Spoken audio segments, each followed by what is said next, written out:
It all started a few months ago when my best friend and I made plans for the perfect trip. We'd been talking about it for weeks, an adventure we'd both dreamed about for years. We'd even saved up for it, marking the dates on our calendars, planning all the activities we wanted to do, and getting excited for the memories we'd make together. But a week before we were supposed to leave, I got a text from her. It was out of the blue, and it hit me like a ton of bricks. "I'm sorry, I just can't afford it right now," she wrote.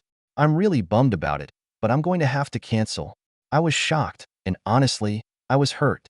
We'd been talking about this trip for so long, and now, suddenly, she was backing out.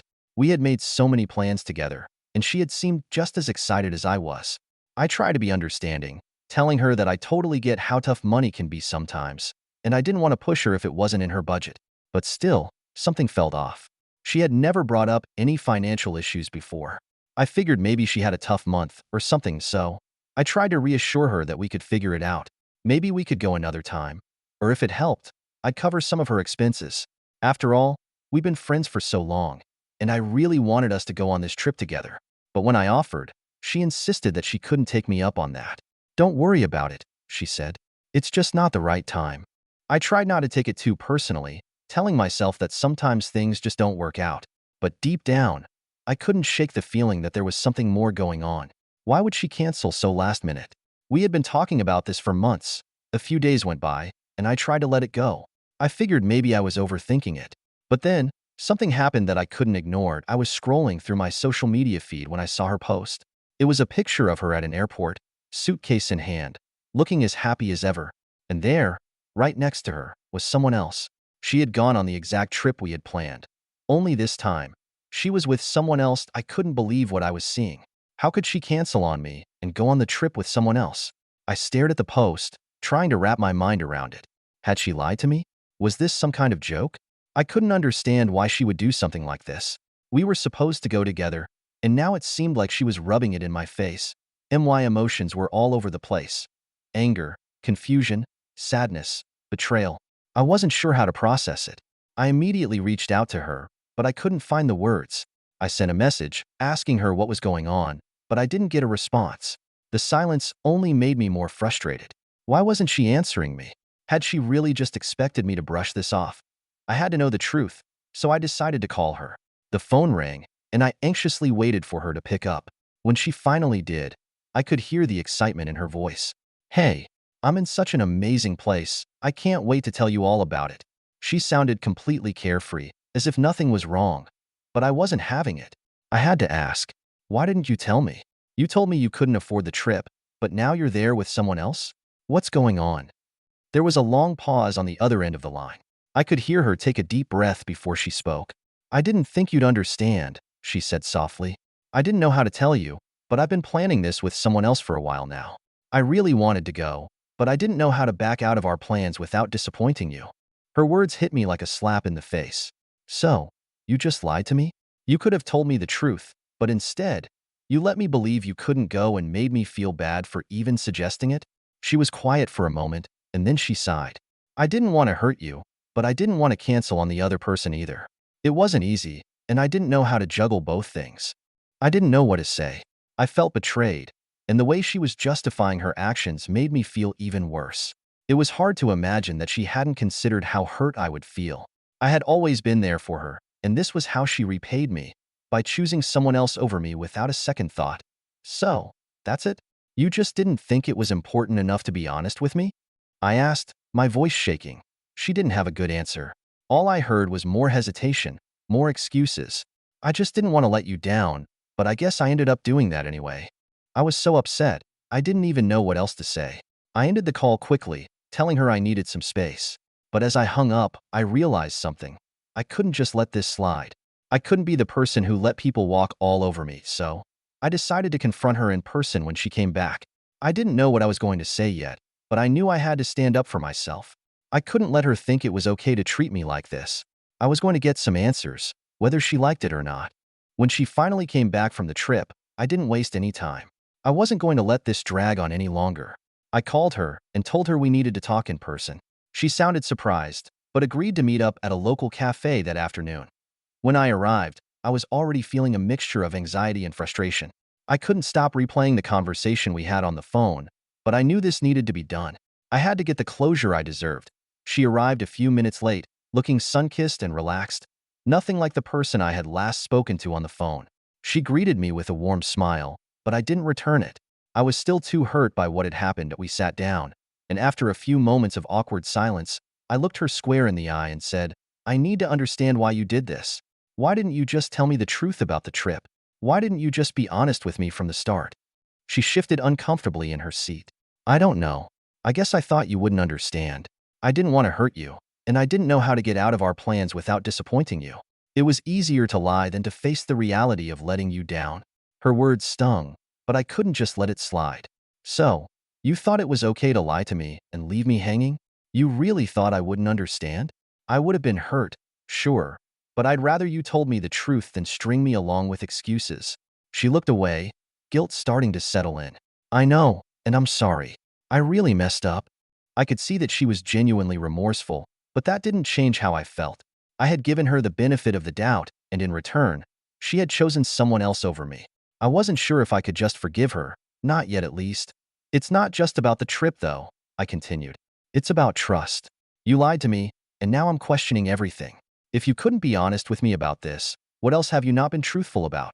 She was silent for a long moment, then looked at me with tears in her eyes.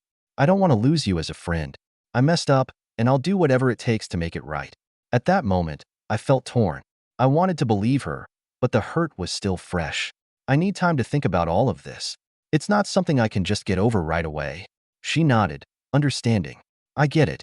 I know I've broken your trust, and I don't expect you to forgive me right away. But I want you to know that I'm truly sorry. And when you're ready, I'll be here." We sat there in silence for a while, and I realized that while I wasn't sure if our friendship could ever go back to what it was, I wasn't ready to give up on it completely. I left the cafe with a heavy heart, still unsure of what I wanted to do. The betrayal stung, but I wasn't going to make any rash decisions. Maybe with time, things could heal, or maybe they couldn't. I wasn't sure, but I knew that for now, I needed to focus on myself and figure out what was best for me. The days after that meeting were tough. Every time I saw my phone light up with her name, my heart would skip a beat. Part of me wanted to reach out, to tell her that I was ready to forgive her and move on. But then I would remember the hurt, the sting of betrayal that still lingered in my chest. It was hard to erase the image of her smiling in the pictures, enjoying the very trip she had promised me we would take together. I spent the next few days thinking about our friendship and everything we had been through over the years. We had shared so many memories, and I had always considered her one of the most important people in my life. But this felt different. I had been made to feel like an afterthought, like I wasn't important enough to be considered when she made her plans. I knew deep down that our friendship could never go back to how it was. Trust, once broken, was so difficult to rebuild. And with each passing day, the distance between us grew. I could feel myself drifting, unsure if I even wanted to try and salvage something that felt so damaged. I took some time away from social media, trying to clear my head. But then, as if on cue, I saw the post. It was a photo of her and another friend, arms around each other, smiling and laughing. The caption was a simple, "Can't imagine life without you." It was like a punch to the gut. I had been replaced that I couldn't stop myself. I texted her, barely thinking. "So, I see you've moved on." She responded quickly, "What do you mean?" I didn't want to say it, but the words came out anyway. "You've already replaced me. You're hanging out with someone else, someone who's clearly better than me." There was a long pause before she finally replied. "I didn't mean for you to feel that way. You're important to me, but I messed up. I was wrong.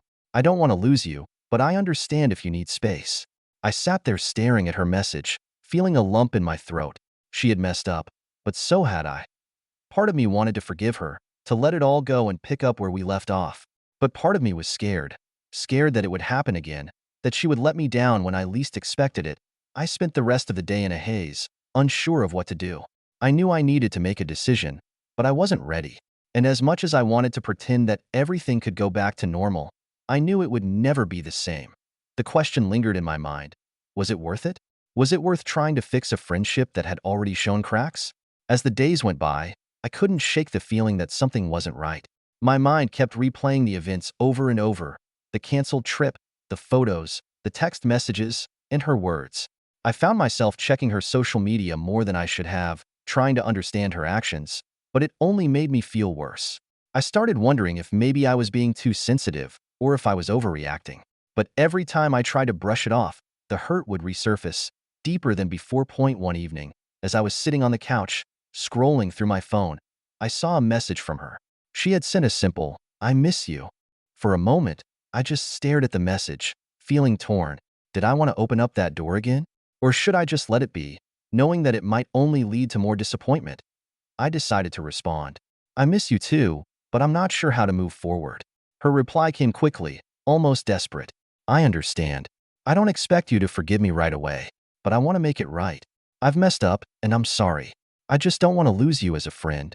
Reading her words, I could feel the sincerity in them, but at the same time, I wasn't sure if I could trust it. How many times had she promised things and then turned around and broken them? How many times had I convinced myself that she'd change, only to be let down again?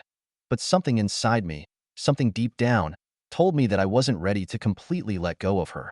We had shared too many memories, too much history, to throw it all away without trying to repair the damage, so I agreed to meet up with her again, this time at a park near my place.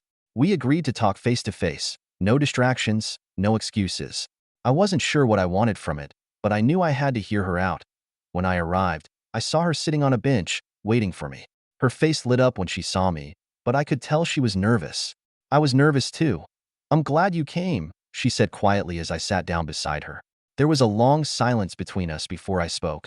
"I've been thinking a lot about everything," I started, trying to keep my voice steady. "And I don't know if I can just forget what happened. You lied to me. You hurt me. And that's hard to get past." She nodded, her eyes filled with regret. "I know.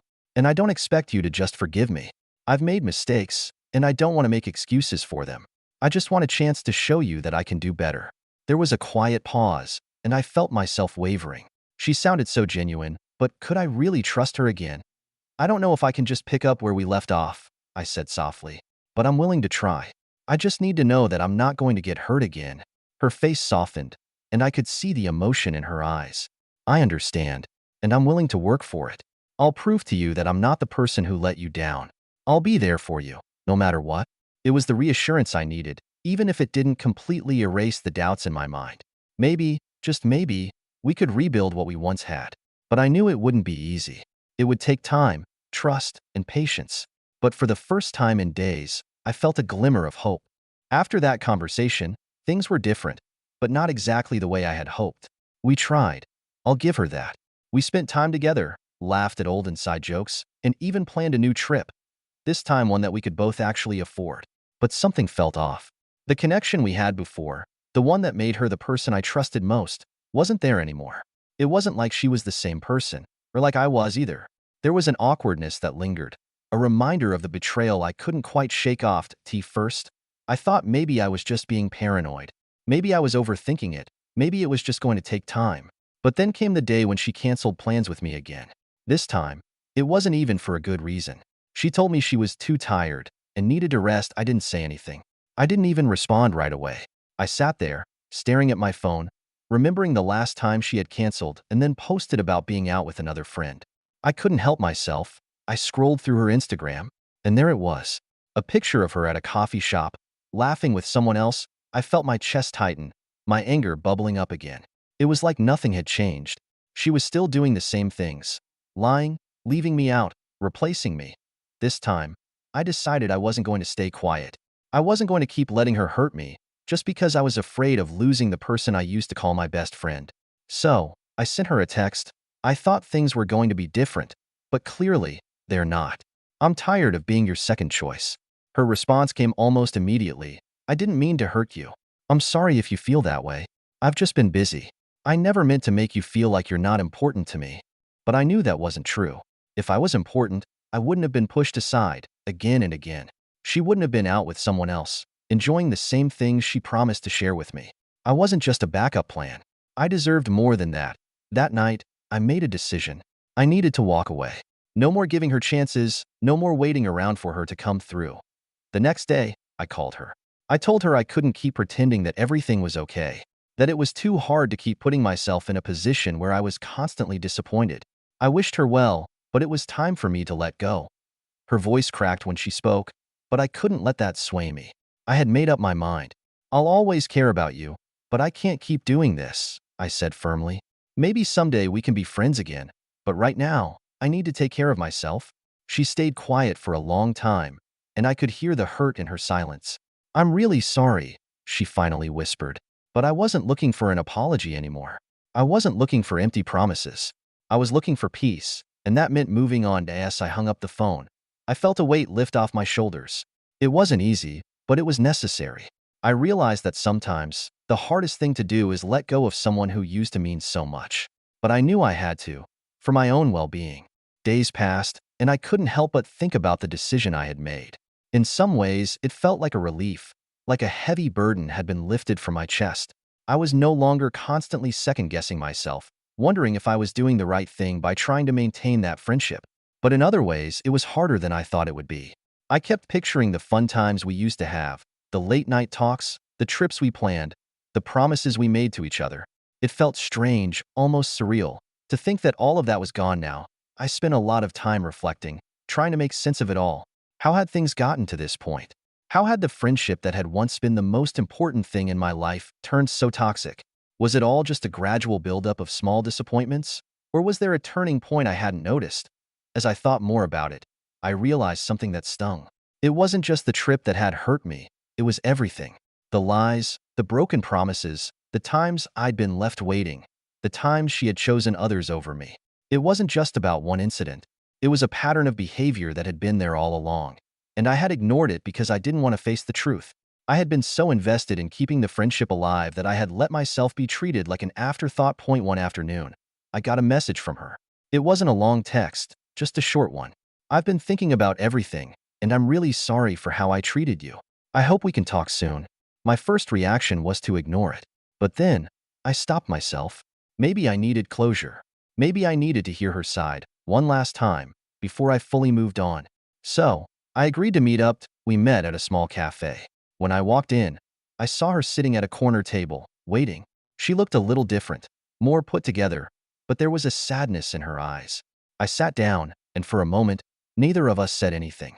It was one of those heavy silences that hangs between two people who know something has changed but don't know how to put it into words. Finally, she spoke. I've been selfish. I know I've hurt you, and I can't take that back. I've realized that I've been prioritizing other people, other things, over our friendship, and I'm really sorry for that. I listened, but part of me was still guarded. She was saying all the right things now, but had she really changed? Or was this just another one of her apologies that would lead to the same old behavior? I'm not asking for forgiveness, she continued, but I want you to know that I'm working on myself. And if you ever want to try again, I'll be here. For a moment, I considered what she said. Could I really forgive her and try again?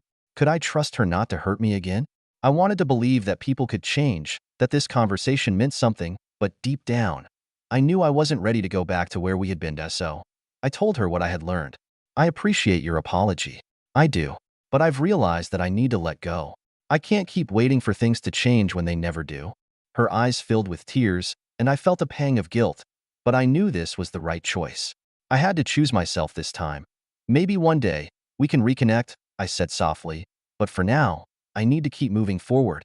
We said our goodbyes, and as I left the cafe, I felt both sad and relieved. I had made the hard choice, but I was proud of myself for doing it. I wasn't the same person who had put up with her mistakes, and I wasn't going to let anyone treat me like that again. What do you think? Did she make the right choice by walking away? Or should she have given her friend one more chance? Let us know in the comments below. Everyone's got their own perspective, and we'd love to hear yours. And if you want to hear more stories like this, be sure to subscribe. More drama and more life lessons are coming your way. You won't want to miss it.